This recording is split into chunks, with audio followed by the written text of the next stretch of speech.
Hi, ഐഫോണിന്റെ 100% health കാണിക്കുന്ന original battery ഉണ്ടോ എന്ന് ചോദിച്ച് ഒരുപാട് കസ്റ്റമേഴ്സും അതുപോലെ ഷോപ്പുകാരും വിളിക്കാറുണ്ട്. അപ്പോൾ നമ്മളെടുത്ത് കാലിബ്രേറ്റഡ് ബാറ്ററി, അതായത് നേരെ ഫോണിൽ അങ്ങോട്ട് സെറ്റ് ചെയ്താൽ തന്നെ 100% ഹെൽത്ത് കാണിക്കുന്ന യൂസ്ഡ് ബാറ്ററീസ്, 100% ആണ് ഹെൽത്ത്. അങ്ങനത്തെ ഒറിജിനൽ ബാറ്ററീസ് ബൾക്ക് സ്റ്റോക്ക് ഉണ്ട്. ഷോപ്പുകാർക്കാണെങ്കിലും ക്വാണ്ടിറ്റി ബാറ്ററി തന്നെ നമ്മളെടുത്ത് തരാനുണ്ട്. അതുപോലെ തന്നെ പറയുകയാണെന്നുണ്ടെങ്കിൽ നമുക്ക് ഈ എയർബഡ്സിന്റെ ബാറ്ററീസ് ഒക്കെ എല്ലാ മോഡൽസും നമ്മളെടുത്ത് ബൾക്ക് ക്വാണ്ടിറ്റി അവൈലബിൾ ആണ്. ഇതൊക്കെ എയർബഡ്സിന്റെ ബാറ്ററീസ് ആണ് കേട്ടോ വരുന്നത്.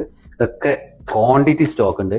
ഐഫോണിന്റെ ഒക്കെ 15 Pro Maxും 16 Pro Maxും ഒക്കെ ഒറിജിനൽ ബാറ്ററി ഹെൽത്ത് കാണിക്കുന്ന ക്വാണ്ടിറ്റി സാധനം സ്റ്റോക്ക് ഉണ്ട്. അപ്പൊ ആവശ്യക്കാര് എത്രയും പെട്ടെന്ന് ഡയറക്റ്റ് വിളിച്ചോളി. അതായത് ഷോപ്പുകാർക്കാണെങ്കിൽ നല്ല ബൾക്ക് പർച്ചേസിന് സ്പെഷ്യൽ പ്രൈസ് ആണ്. കസ്റ്റമേഴ്സിനാണെങ്കിലും നല്ല ഗ്യാരണ്ടിയിൽ ഒറിജിനൽ ബാറ്ററി. അതുപോലെ നിങ്ങൾ ഡയറക്റ്റ് വരികയാണെന്നുണ്ടെങ്കിൽ ഓൺ ദി സ്പോട്ടിൽ ഒരു 10-15 മിനിറ്റ് കൊണ്ട് ഞങ്ങൾ ബാറ്ററി മാറ്റി തരികയും ചെയ്യും. ജസ്റ്റ് വെയിറ്റ് ചെയ്താൽ മതി. ആവശ്യമുള്ള ആളുകൾ താഴെ കാണുന്ന നമ്പറിൽ ബന്ധപ്പെടുക.